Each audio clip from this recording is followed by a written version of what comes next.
তিরমিজি শরীফের 755 নম্বর হাদিসে নবীজি সাল্লাল্লাহু আলাইহি ওয়াসাল্লাম বলছেন, সুমুত তাসি ওয়াল আশির, উম্মত নবম এবং দশমতম দিনে, নবম এবং দশমতম দিনে তোমরা রোজা রাখো।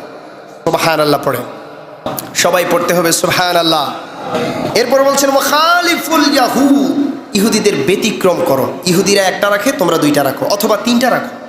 যখন নবীজি সাল্লাল্লাহু আলাইহি ওয়াসাল্লাম উম্মতকে এখানে সুমু হুকুম দিয়েছেন, সুমুত তাসি ওয়াল আশির, নবম দশম করে হুকুম দিয়েছেন, তাহলে এটা উম্মতের উপর মুআক্কাদা হয়ে যায়, ওয়াজিব হয়ে যায় মেনে নেওয়া যে একটি রোজা কখনোই রাখা যাবে না।